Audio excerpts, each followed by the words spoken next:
Assalamualaikum warahmatullahi wabarakatuh.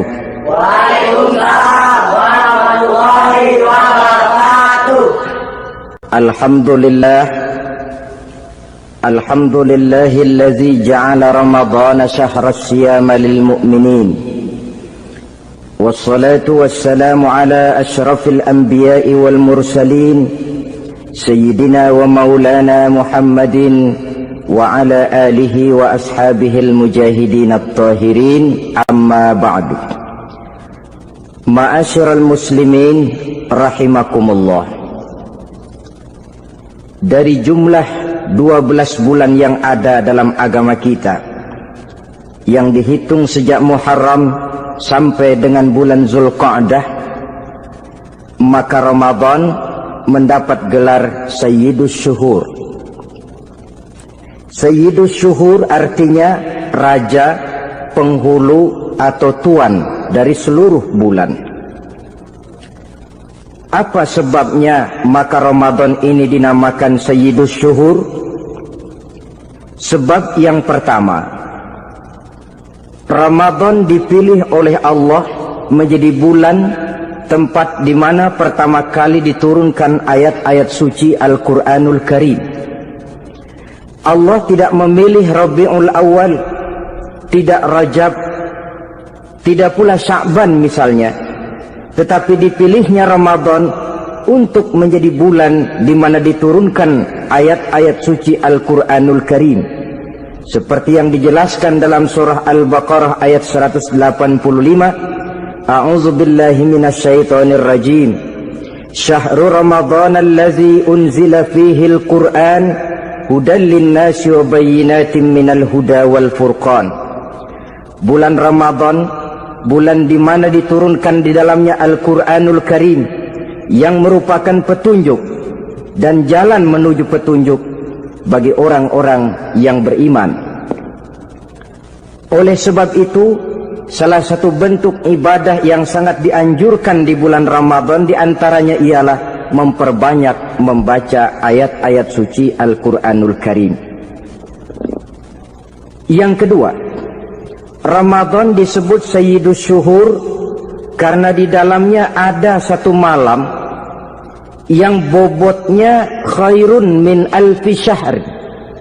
Satu malam tetapi lebih baik daripada 1000 bulan.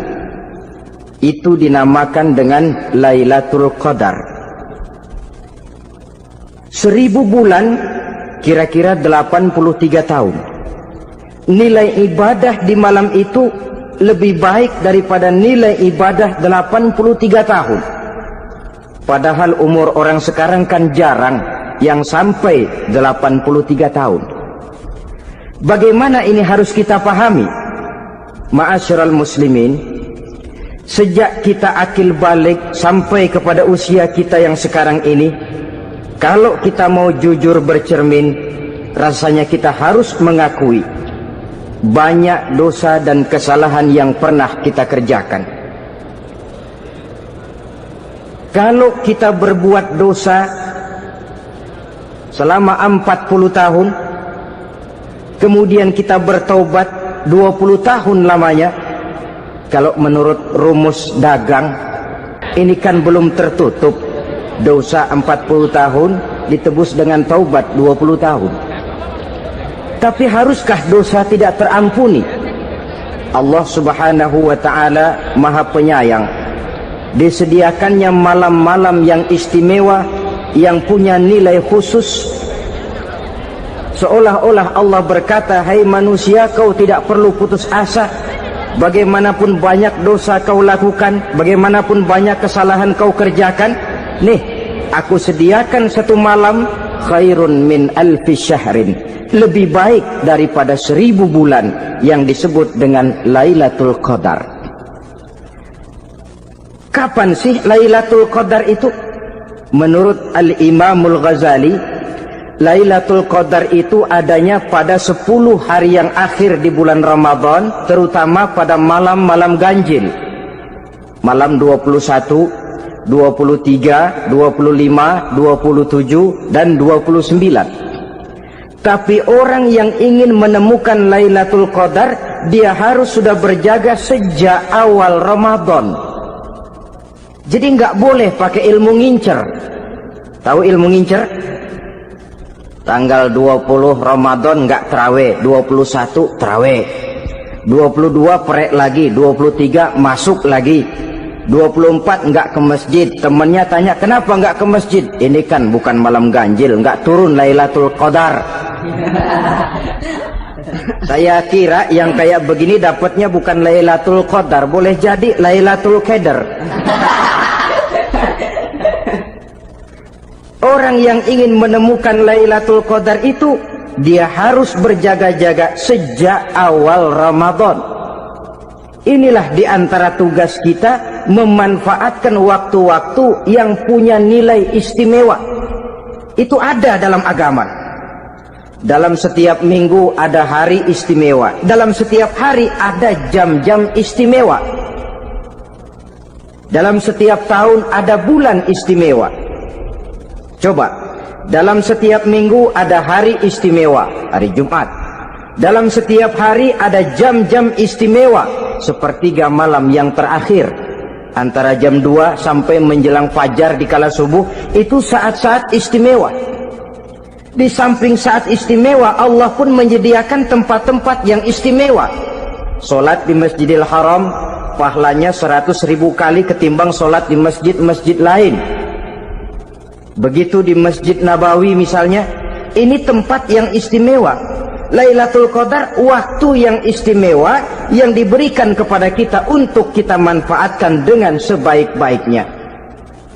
Toh dalam kehidupan bernegara saja misalnya, kan pada setiap tanggal 17 Agustus itu presiden memberikan grasi ampunan kepada para entah itu tahanan politik dan sebagainya. Ada yang mendapat potongan tahanan. Waktu-waktu yang istimewa. Inilah sebab kedua kenapa Ramadan dinamakan Sayyidus Syuhur. Sebab yang ketiga, Ramadan disebut Sayyidus Syuhur karena di dalamnya nilai kebajikan berlipat ganda adanya. Satu hadis menjelaskan, "Lau ta'lamu ummati ma fi Ramadan, latamannau an takuna as-sanatu kullaha Ramadan." Andai kata umatku tahu keistimewaan apa yang ada di dalam bulan suci Ramadan, niscaya mereka ingin agar sepanjang tahun isinya Ramadan saja. Apa sebabnya? Li'annal hasanata fihi mujtami'atun.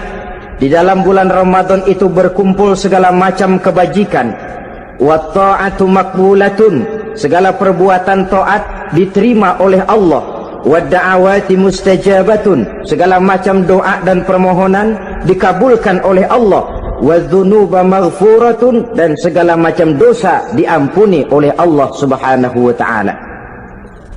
Berlipat gandanya nilai kebajikan yang kita kerjakan di bulan suci Ramadan. Itu sebabnya seorang muslim dalam menyambut bulan suci Ramadan penuh dengan sikap kegembiraan. Kata baginda Nabi, "Man fariha bidukhuli Ramadan, haramallahu jasadahu 'alan niran." Siapa orang yang gembira dengan datangnya bulan suci Ramadan, Allah haramkan badannya dari api neraka. Gembira menyambut Ramadan artinya bagaimana? Apa Ramadan datang terus bakar petasan? Bukan. Pukul beduk? Bukan. Apa gunanya pukul beduk kalau nggak puasa? Apa gunanya bakar mercon kalau tidak melaksanakan ibadah di bulan suci Ramadan? Gembira menyambut datangnya Ramadan dalam arti mempersiapkan diri untuk melaksanakan ibadah dengan sebaik-baiknya di bulan suci Ramadan ini. Ma'asyiral muslimin rahimakumullah. Yang terakhir, kenapa Ramadan disebut Sayyidus Syuhur? Karena di dalam bulan suci Ramadan ada perintah melaksanakan ibadah puasa. Apa istimewanya ibadah puasa? Pertama, yang dipanggil untuk melaksanakan puasa itu iman. Ini panggilan istimewa. Allah menyatakan, Ya ayyuhalladzina amanu kutiba alaikumusiyam. Hai orang-orang yang beriman, diwajibkan atas kamu berpuasa. Iman yang dipanggil untuk melaksanakan ibadah puasa. Contoh, satu hari di depan rumah kita lewat tukang pepaya, tukang duku, tukang duren. Kita panggil satu tukang pepaya, "Bang, pepaya, berhenti dulu sebentar." Kira-kira yang merasa tukang pepaya berhenti enggak? Berhenti. Ini tukang duku sama tukang duren berhenti enggak? Tidak. Tentu tidak berhenti karena tidak dipanggil. Ini Ramadan yang dipanggil orang-orang beriman. Hai orang-orang yang beriman, berhenti dulu sebentar. Berhenti apa? Berhenti makan di waktu siang, berhenti minum di waktu siang. Yang merasa beriman berhenti, yang tidak beriman langsung. Biar Ramadan siang-siang makan jalan terus, ngerokok ngelepus terus. Kenapa? Tidak beriman, tidak merasa terpanggil oleh ayat tadi. Sekarang tukang pepaya lewat di depan rumah, kita panggil, "Bang, pepaya, berhenti dulu." Dia dengar tapi nggak mau berhenti. Apa kita bilang? Kang pepaya budak. Dipanggil nggak mau berhenti. Ini ada orang ngaku beriman kepada Allah, Ramadan dipanggil disuruh berhenti makan siang, nggak berhenti juga. Mukmin budak. Disuruh berhenti minum di waktu siang, nggak berhenti juga. Mukmin budak. Ini istimewanya puasa. Panggilan difokuskan kepada iman. Hai orang-orang yang beriman. Allah tidak bilang hai orang-orang yang sudah masuk Islam. Tidak. Ya ayyuhallazina aslamu. Tidak. Ya ayyuhallazina amanu yang dipanggil. Hai orang-orang yang beriman. Nilai nurani yang paling dalam itu yang dipanggil melaksanakan ibadah puasa. Lalu orang beriman yang bagaimana yang wajib puasa? Pertama, dia sudah balik. Yang kedua, berakal sehat. Yang ketiga, dia mampu berpuasa. Orang beriman macam ini balik, berakal sehat, mampu melaksanakan puasa. Kalau cukup syarat ini, dia wajib puasa. Kurang syarat, tidak wajib puasa. Jadi kalau di bulan Ramadan ada teman kita tidak puasa, jangan heran barangkali syaratnya kurang. Cukup dalam hati saja, ini orang kurang syarat, makanya nggak puasa. Pak, itu teman saya kok nggak puasa? Nggak puasa, nggak puasa. Dia bukan orang beriman kali ah. Orang yang tidak beriman itu tidak wajib puasa. Beriman kok Pak? Iman, tapi nggak puasa, nggak puasa. Belum balik kali ah, belum balik, cuma badan doang gede, bongsor kali itu, belum balik. Sudah kok Pak, sudah balik, sudah. Tapi nggak puasa, enggak. Gila kali dia ah, gila kali sebab orang yang tidak berakal itu tidak wajib puasa. Waras Pak, dia tidak gila, tidak. Barangkali dia tidak mampu melaksanakan puasa karena terkena uzur syar'i. Ini keistimewaan puasa yang pertama, yang dipanggil melaksanakannya iman. Keistimewaan yang kedua, oleh karena yang dipanggil iman, maka puasa dinamakan ibadah sirriyah, ibadah rahasia. Kalau kita sembahyang, orang lihat kan? Lihat enggak? Lihat. Kita bayar zakat, orang tahu. Kita pergi haji, apalagi pergi haji sekampung nganterin. Tapi kita puasa atau tidak puasa, yang tahu kan cuma kita dan Allah saja. Pura-pura sedekah nggak bisa. Pura-pura sholat ketahuan, gerakannya mesti canggung. Pura-pura pergi haji, kemana perginya? Tapi pura-pura puasa gampang. Namanya ibadah sirriyah. Bulan puasa jam 8 pagi makan. Keluar rumah bibir lap yang kering. Jalan lemesin dikit. Ada angin belaga miring. Temennya tanya, lo lemas amat, gue lagi puasa nih. Orang lain bisa dibohongi. Sebab puasa memang merupakan ibadah sirriyah yang tahu cuma kita dan Allah saja. Karena dia ibadah rahasia, puasa ini sulit terkena penyakit riya.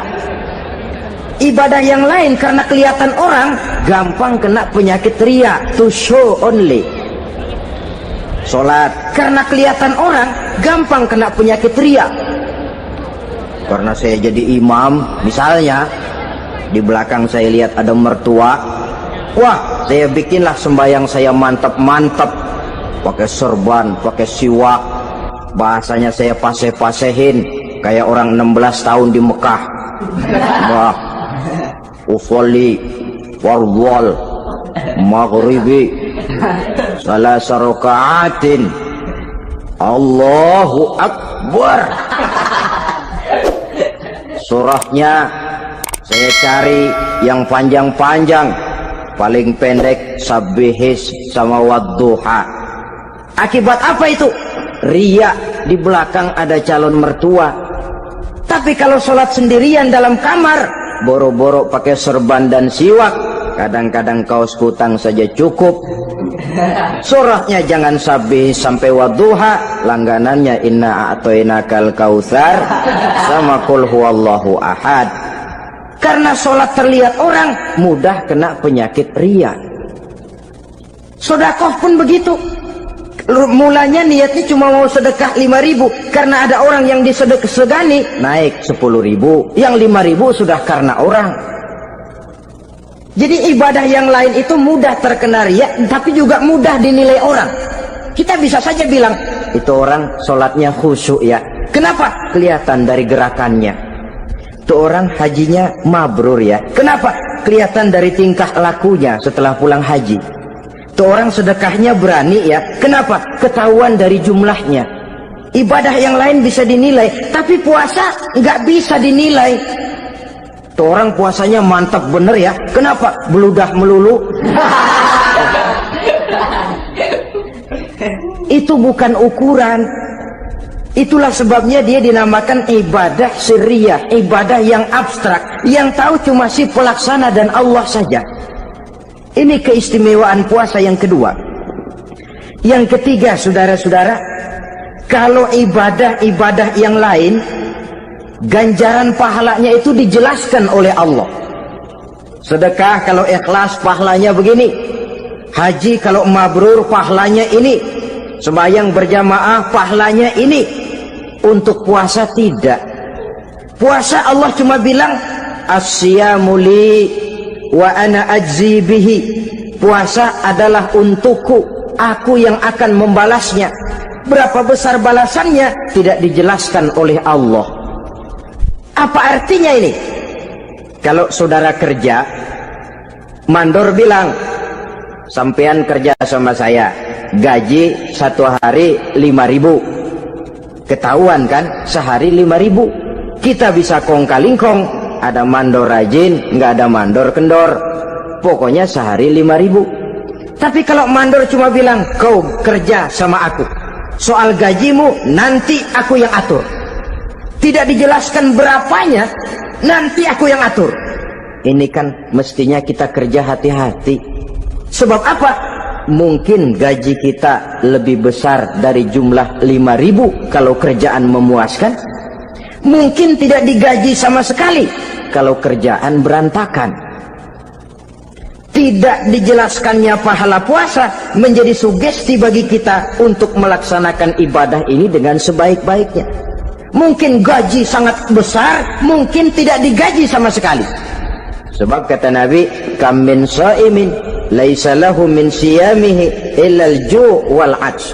Berapa banyak orang puasa, dia tidak memperoleh apa-apa dari puasanya kecuali lapar dan haus saja. Puasa sah, kewajiban gugur, nilai 0. Tidak dapat apa-apa kecuali lapar dan haus. Jadi inilah keistimewaan daripada ibadah puasa. Saudara hadirin yang saya hormati, kemudian apa sih perlunya kita melaksanakan ibadah puasa ini? Namanya syahwat. Kalau itu kita kendalikan, maka langkah hidup ini akan menjadi lurus karenanya. Benar kalau Nabi menyatakan, "Iza jaa Ramadan, futihat abwabus sama, wa ghulliqat abwabun nar, wa sufsidatis sayatin." Apabila datang bulan suci Ramadan, dibuka pintu langit, dibuka pintu surga, ditutup pintu neraka, dan diikat setan-setan itu. Siapa yang ikat setan? Puasa kita. Dengan puasa kita mengendalikan nafsu. Kalau nafsu kita kendalikan, setan nggak berkutik. Jadi yang mengendalikan nafsu itu nilai puasa. Nafsu terkendali, setan terikat. Kalau puasa, kalau nggak puasa, setannya ngebludak. Jadi jangan digambarkan, wah kalau bulan puasa setan dirantai. Rantainya kayak apa? Yang rantai siapa? Arti setan diikat di sini ialah nafsu dikendalikan. Dengan apa? Mengatur makan dan minum. Puasa kan sebenarnya logikanya mengatur perpindahan waktu makan dan minum saja. Apabila perut besar ini teratur demikian rupa, syahwat tidak menggelegak, dia terkendali. Dengan hidup pandai mengendalikan nafsu, iblis tidak berdaya dan tidak berkutik. Ma'asyiral muslimin rahimakumullah, Nabi bersabda, "La yu'minu ahadukum hatta takuna hawahu taba'an lima ji'tu bih." Belum sempurna iman kamu kalau nafsumu belum ikut apa yang aku bawa. Yang dibawa Nabi tidak lain daripada syariat, termasuk di dalamnya pelaksanaan ibadah puasa. Karena itu saya pesan kepada seluruhnya, jangan kalau puasa kayak orang ngancem. Siang bisa mengendalikan nafsu, tapi begitu maghrib berbunyi, nafsu sudah tidak terkendalikan lagi. Itu namanya puasa orang ngancem. Kayaknya biarin siang gua tahan, ntar lo maghrib. Begitu maghrib berbunyi, sudah macam bendungan pecah. Semua isi meja pindah ke perut. Akhirnya kalau siang dia setengah mati kelaparan, habis buka setengah mati kekenyangan. Dua-duanya jelek. Kalau sudah kekenyangan, yang enak kan ngukur balik. Tidur. Maghrib liwat, isya out, trawek boten. Temennya nyamper ke masjid yuk trawek duluan deh, gua kenyang bener nih. Kenyang. Berbuka itu yang bagus pakai etik ya, etika buka itu. Maghrib berbunyi, cukup seteguk air, 3 butir korma atau sepotong kue. Sholat maghrib. Selesai sholat maghrib, masuk ronde kedua. Waktunya agak panjang, makan ala qadarnya. Selesai makan, berangkat ke masjid, isya, tarawih. Pulang tarawih, masuk ronde ketiga. Waktunya panjang, mau habis-habisan juga nggak apa-apa. Tapi kalau begitu maghrib berbunyi langsung dipukul 1 ronde, kita yang rubuh. Kekenyangan. Waktu siang dia sanggup mengendalikan nafsu, tapi begitu maghrib berbunyi, nafsu sudah tidak terkendali lagi. Asar pengaruh puasa tidak akan membekas dalam jiwanya. Siang jelas puasa, nggak boleh ngerokok. Begitu maghrib sampai imsak kayak lokomotif, kelebul nggak berhenti-berhenti. Tidak lagi sanggup mengendalikan diri, mumpung boleh katanya. Sampai pernah kejadian ada orang bangun sahur kesiangan, bingung dia waktunya tinggal dikit. Mau sahur dulu nggak keburu ngerokok, mau ngerokok dulu takut nggak keburu sahur, akhirnya bareng. Sebelah nyuap nasi, sebelah ngerokok. Itu macam mana rasanya kalau sudah kayak begitu itu. Padahal pengaruh daripada melaksanakan puasa akan terlihat dari sejauh mana seseorang dalam hidup mampu mengendalikan nafsu. Bukan pada waktu memang dilarang, tapi pada waktu diizinkan. Di situ yang paling kelihatan. Kalau waktu siang saudara mampu mengendalikan nafsu, itu jelas saja memang seharusnya wong puasa. Malam dalam keadaan makan boleh, minum boleh, masih mampu mengendalikan nafsu, dalam arti makan dan minum pada batas yang wajar saja, itulah yang dikehendaki dari melaksanakan ibadah puasa. Sehingga ibadah itu membekas dan ikut membentuk kepribadian orang. Sekali lagi, jangan cuma waktu siang saja bisa mengendalikan nafsu. Di waktu malam pun dalam kondisi yang memang dihalalkan, kita juga hendaknya mampu mengendalikan nafsu. Jadi inilah perlunya puasa yang pertama, supaya kita bisa mengendalikan nafsu. Yang kedua, puasa itu melatih kita hidup sederhana. Orang sufi mengajarkan orang yang paling kaya ini sebenarnya orang yang hidupnya paling cukup. Sedangkan orang miskin adalah orang yang kebutuhannya kelewat banyak. Maka yang paling kaya, bahkan yang maha kaya, itu sebenarnya cuma Allah. Sebab apa? Dia nggak perlu apa-apa. Makin banyak keperluan kita, makin miskin kita. Coba orang puasa lihat. Kalau sudah jam 2, jam 3, itulah barangkali memang termasuk godaannya dalam melaksanakan ibadah puasa. Kalau jam 1 siang, jam 2 siang, jangankan makanan enak, nangka busuk kita lihat legit. Barangkali cobaan di dalam melaksanakan ibadah puasa. Tapi kalau sudah maghrib berbunyi, berbuka kita, kena seteguk air, sepotong roti, 3 butir korma, kenyang rasanya. Kemana keinginan yang tadi begitu menggebu-gebu? Oh, bisikan nafsu rupanya itu. Makin dalam kita merenung, makin sampai kita kepada bentuk kesederhanaan di dalam hidup ini. Puasa membentuk pribadi seorang muslim untuk jauh daripada sifat tamak bin rakus alias rakah. Tamak itu berasal dari kalimat toma dalam bahasa Arab yang sifatnya sudah terukir dari hurufnya. Huruf to, tengahnya bolong. Huruf mim, tengahnya bolong. Huruf ain, mulutnya mangap, perutnya gede. Jadi orang tamak macam itulah. Apapun yang diberikan Allah tidak pernah ada cukupnya dan tidak pernah ada syukurnya. Sehingga Nabi menjelaskan, lau anna libni adam wadiyani min zahabin labtagha lahuma thalisan wala yamla'u jawfa ibna adam illa turab.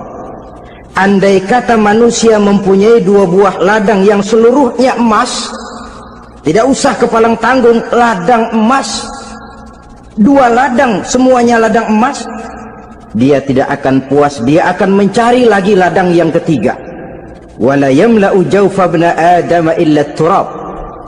Mulut manusia ini memang tidak akan pernah penuh kecuali kalau sudah diisi dengan tanah. Kapan diisi dengan tanah? Kalau sudah menghadap ke arah kiblat di liang lahat, nah itu baru mulut udah nggak ngerawil, diam, tenang, kalem, diisi dengan tanah.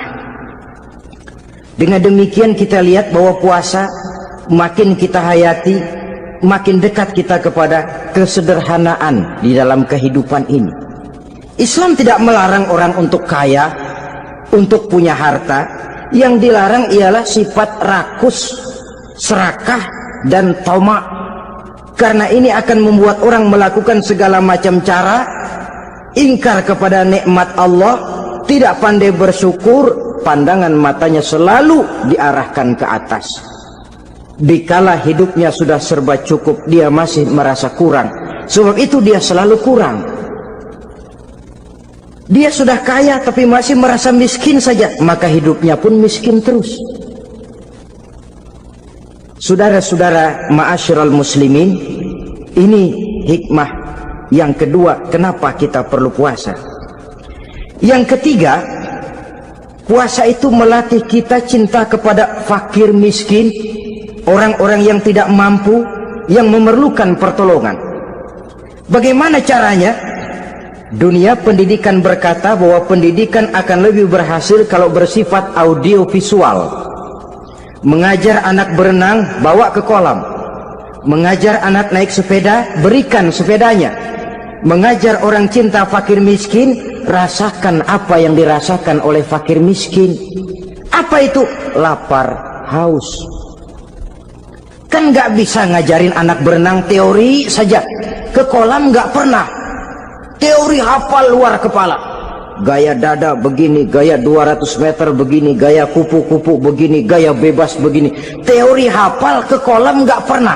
Sekali terjun gaya batu, sudah nggak timbul-timbul lagi. Nggak bisa ngajar anak naik sepeda cuma teori saja, sepedanya tidak pernah diberikan. Hafal teori, bab 1 pegang setang, bab 2 dorong, bab 3 kaki kanan naik pedal kanan, bab 4 genjot. Hafal teori, megang sepeda nggak pernah. Begitu dikasih sepeda dia naik, habis tukang bakso. Pun mendidik orang cinta kepada fakir miskin tidak bisa cuma lewat seminar, kongres, penataran, indoktrinasi. Diadakan simposium, seminar, diskusi supaya orang cinta kepada fakir miskin, tapi yang bicara orang kenyang semua. Bagaimana hati ini mau peka? Islam itu nggak usah banyak teori lah, rasakan saja lapar haus, enak nggak? Kalau kau tahu lapar dan haus tidak enak, kau lapar haus cuma sebentar, habis maghrib laparmu hilang, hausmu hilang. Bagaimana saudara-saudaramu muslimin yang terkapar di kolong-kolong jembatan, yatim piatu yang hidup terlunta-lunta, perempuan-perempuan tua hidup miskin, anak pun banyak perlu uluran tangan. Lapangan kerja sulit, persaingan hidup makin tajam, meringkuk mereka di sudut-sudut kehidupan, beratap langit, beralas bumi, tanpa tahu kapan hidup dan nasibnya akan berubah. Di situ pekalah hati untuk hidup tidak cuma buat kepentingan diri dan perut sendiri saja, tapi mampu memberikan pertolongan sesuai dengan kemampuan kepada mereka yang memang memerlukan. Sebuah hadis menyatakan, irhamu ahlal ardi yarhamkum man fis sama. Sayangilah apa yang ada di permukaan bumi, nanti yang di langit akan sayang kepadamu. Si kaya sayang kepada yang miskin lalu menolongnya, yang alim sayang kepada yang awam lalu membimbingnya, yang pemimpin sayang kepada rakyat lalu melindunginya. Yang di langit akan sayang kepada kita, akan turun rahmah berlimpah, akan tercipta keberkahan dan ketenangan dalam hidup. Tapi kalau sebaliknya, yang kaya malah nyantap yang miskin, yang pemimpin malah menggilas yang rakyat, yang alim malah membodoh-bodohi orang yang memang sudah bodoh, akan terwujudlah malapetaka. Bukan rahmah yang turun dari langit, tapi azab akan menimpa kita semua. Orang yang menghayati lapar, menghayati haus, akan timbul kepekaan sosial. Hidup tidak cuma untuk diri sendiri saja, tapi mampu melihat lingkungannya. Yang keempat, kita perlu puasa untuk menumbuhkan sifat jujur dan disiplin. Coba lihat, kalau tengah hari bulan puasa, andai kata saudara masuk ke dalam kamar seorang diri, saudara kunci dari luar, lalu saudara makan, tidak seorang pun tahu. Tapi kenapa itu tidak kita lakukan? Ada semacam perasaan malu, malu kepada Allah. Iya, orang lain tidak tahu, iya manusia bisa saya bohongi, tapi Allah. Atau umpamanya waktu sholat zuhur, saudara sholat zuhur di masjid, umpama ketika ngambil air wudhu, giliran ke kemur saudara korupsi dikit aja, telan. Yang Nabi sumu tasihhu, berpuasalah kamu, badanmu akan sehat. Sebab apa? Saya katakan tadi, semua energi dihasilkan dari perut besar sini. Itu makanan yang kita makan, mulai dari keju sampai singkong, mulai dari hamburger sampai combro, masuk perut besar, digiling. lalu ditransfer ke seluruh tubuh oleh perut besar ini. Mekanisme kerjanya persis pabrik besar yang kalau kita hayati, Allahu Akbar, fatabarakallah ahsanul khaliqin. Ini tangan supaya kuat kerja perlu vitamin apa, kirim ke tangan. Mata supaya awas perlu vitamin apa, kirim ke mata. Bibir supaya nggak pecah perlu vitamin apa, kirim ke bibir. Oleh perut besar ditransfer ke seluruh tubuh.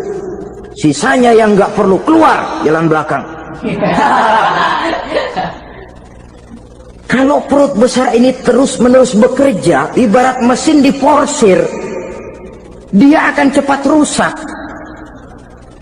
Maka datang bulan Ramadan, perut besar itu jangan terlalu diporsir, diberikan tenggang waktu istirahat.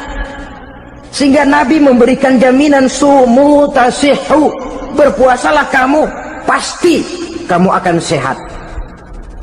Buktinya orang mati kelaparan banyak, tapi yang mati karena puasa, kalau puasanya betul, nggak ada. Maka Islam itu agama yang sesuai dengan fitrah, ya. Buktinya apa? Puasa wisol itu bukan saja tidak boleh, tapi haram.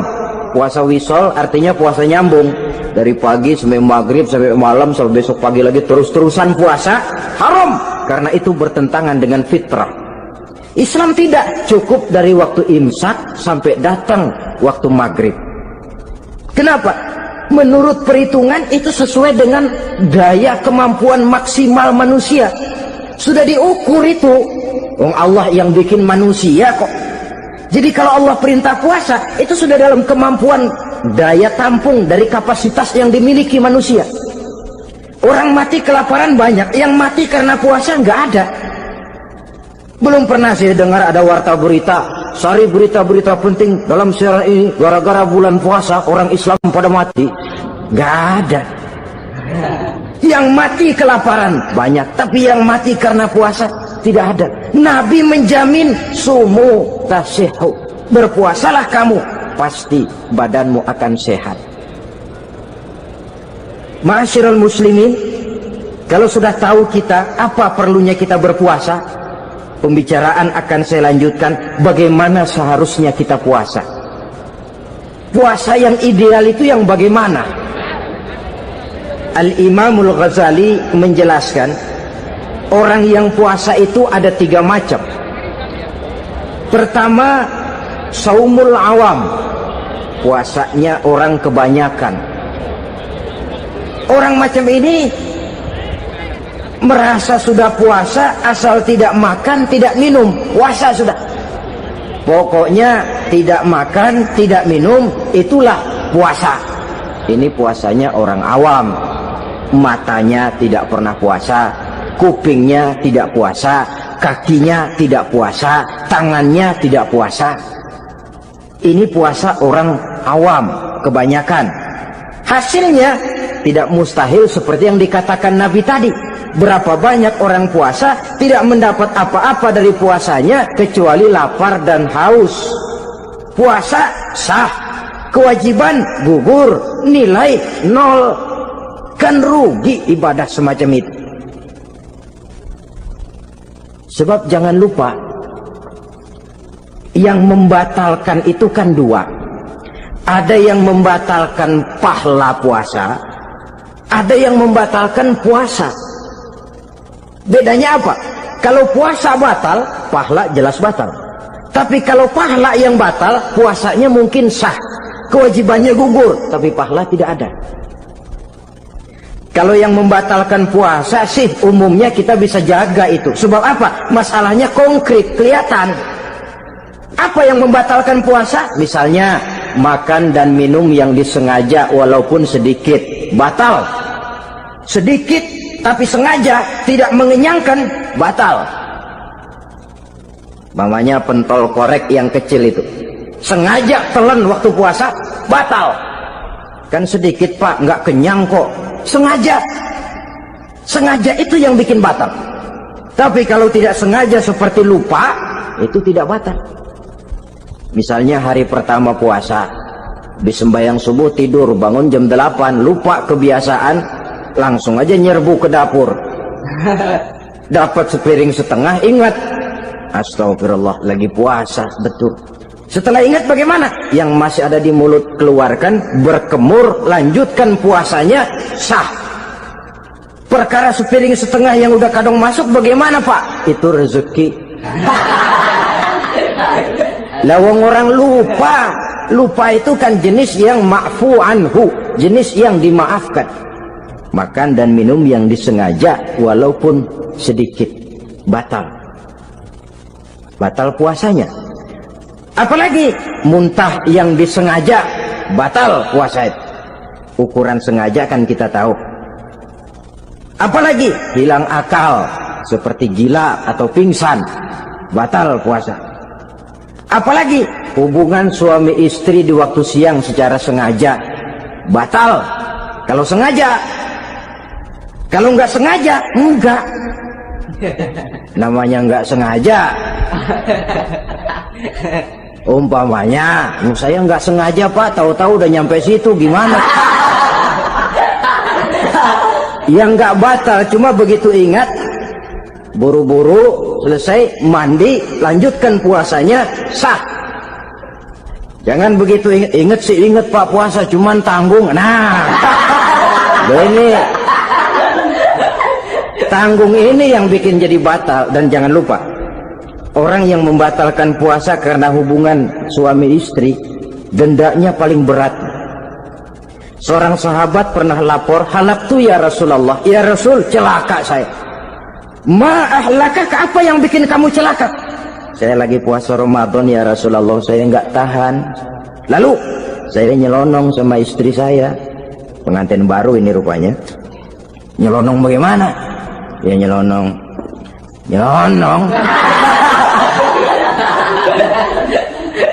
Melanggar dia, tapi jujur, lapor. Kata Rasul, ya sudah, bayar dendanya. Dendanya apa ya Rasulullah? Bebaskan budak. Aduh, saya nggak punya budak ya Rasulullah. Tidak punya? Tidak punya. Puasa 2 bulan berturut-turut, tidak boleh diselang-seling. Syahraini mutatabi'aini, 2 bulan berturut-turut, tidak boleh diselang-seling. Gimana? Sanggup puasa 2 bulan berturut-turut? Enggak kuat ya Rasulullah. Enggak kuat? Enggak kuat. Ramadan yang sebulan aja saya nyelonong, apalagi 2 bulan. Kalau kau tidak kuat juga, beri makan 60 fakir miskin, 1 orang 1 mud ya Rasulullah. Apalagi jangan memberi makan 60 fakir miskin. Istri saya di rumah sehari masak, 3 hari libur. Saya orang susah ya Rasulullah. Saya pikir lagian ya orang kebangetan juga, udah melarat sama larangan berani. Rasul masuk ke dalam kamar, keluar kembali bawa sekeranjang kecil kurma.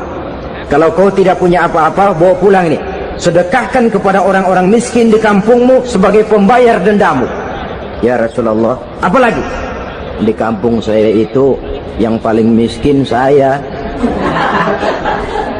Waduh, rusak bener ini orang.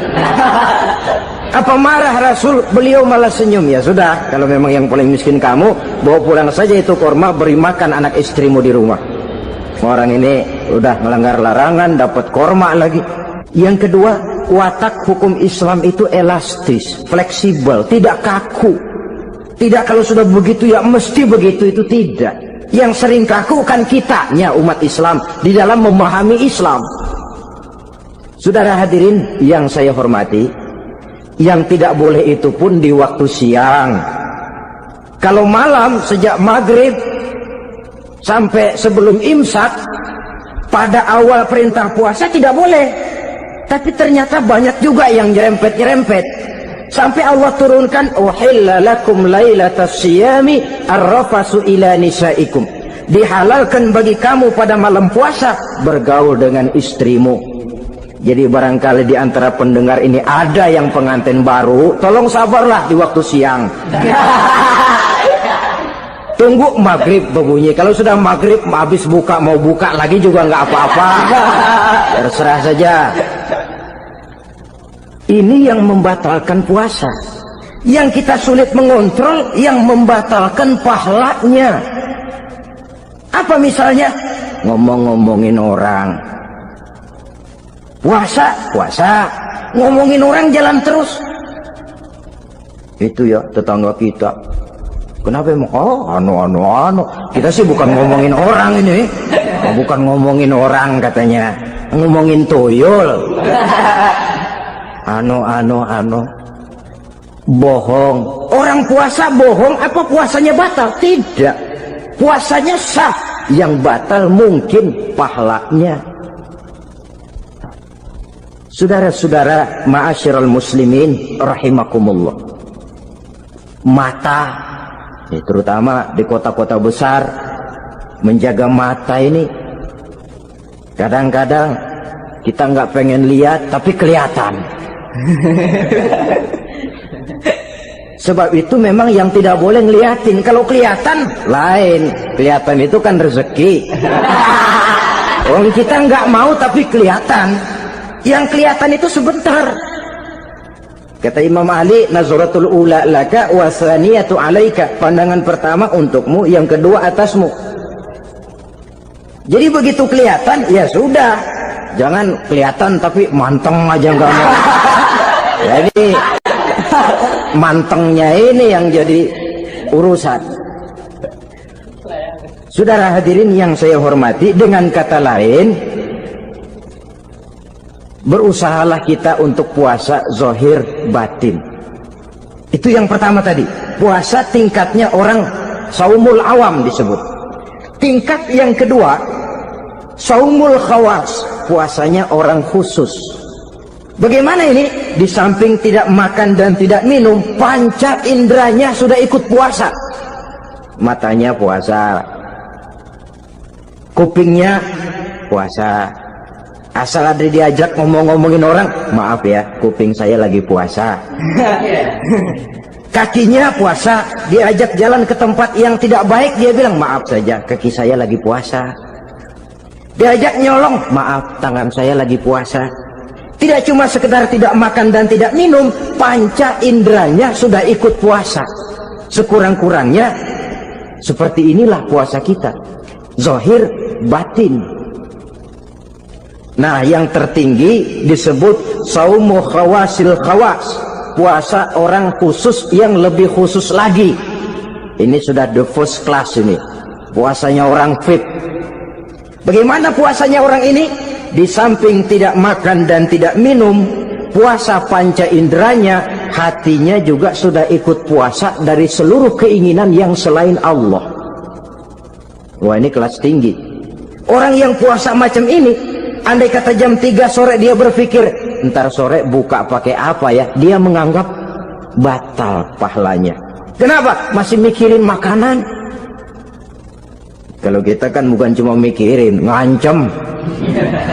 Waduh, jam 5 di meja udah buderek es kopior, kelapa muda, cendol. Apa yang mau diminum lebih dulu? Tingkat yang tertinggi ini, hatinya juga puasa dari semua keinginan yang selain Allah. Idealnya sekurang-kurangnya kita puasa zahir batin. Zahirnya menahan diri dari yang membatalkan puasa, batinnya mencegah diri dari yang membatalkan pahala puasa kita itu. Ma'asyiral muslimin rahimakumullah. Terakhir, Rasulullah sallallahu alaihi wasallam membagi bulan Ramadan itu menjadi 3 bagian. Sepertiga yang pertama, tanggal 1 sampai 10 Ramadan, masa turunnya rahmah, turunnya kasih sayang Allah.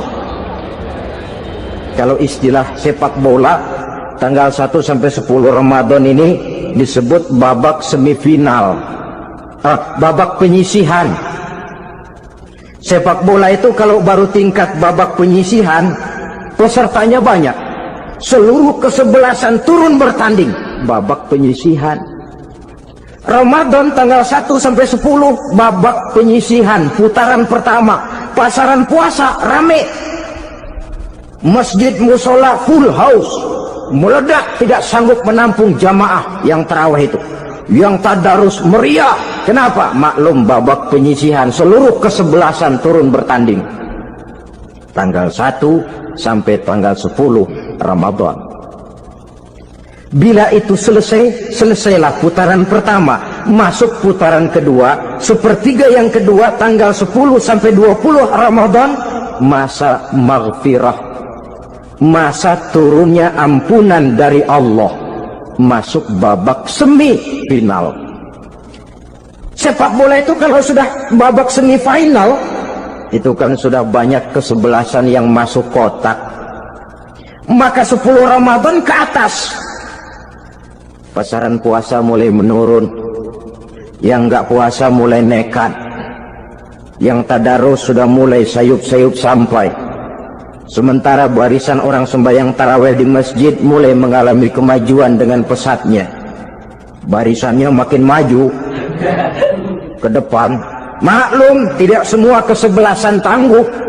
Ada yang sejak bertanding sudah berhitung, kita sih bakalan kalah jelas, yang penting main aja dulu dah.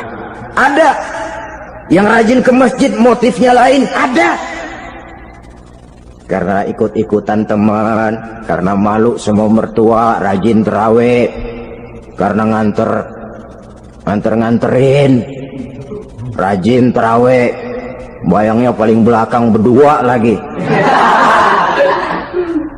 Malah ngeledek begitu imam waladolin, dia di belakang nyaut asik.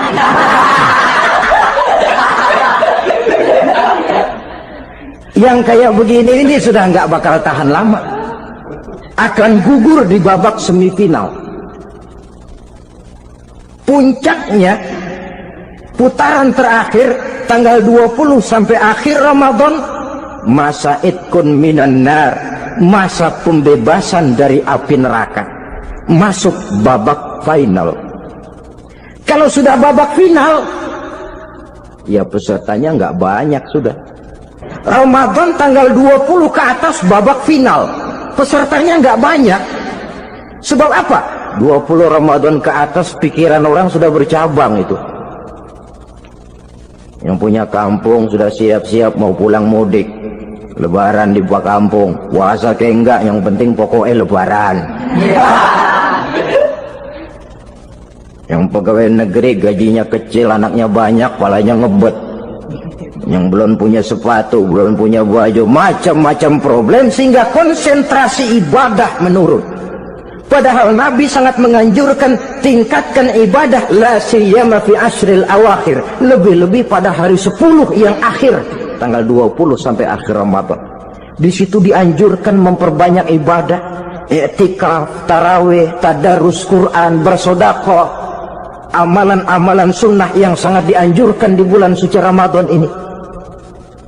Nah, mereka yang keluar sebagai finalis Ramadan, Allah Subhanahu wa ta'ala berkenan memberikan piagam penghargaan. Di atas piagam itu tertulis dengan nyata, ghufira lahu ma taqaddama min zambihi.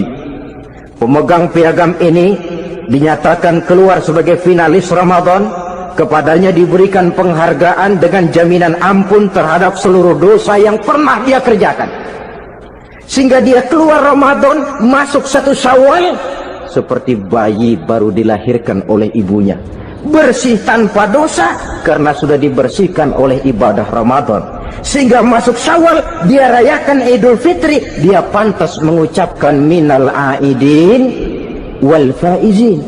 Minal aidin artinya semoga kita termasuk orang yang kembali kemana? Kembali kepada fitrah, seperti bayi baru dilahirkan oleh ibunya, tidak punya dosa kepada Allah karena sudah dibersihkan oleh ibadah Ramadan. Ini orang yang finalis, puasanya betul, tarawihnya betul, pantas mengucapkan minal aidin. Dan kalau tarawih cuma 2 malam, puasa 3 hari, lebaran paling rajin, mas minal aidin, ya minal aidin. Nggak tahu diri lu, minal aidin dari mana? Saudara hadirin, dosa kepada Allah bersih oleh ibadah Ramadan, tinggal dosa kepada sesama manusia berhalal bihalal di hari raya Idul Fitri.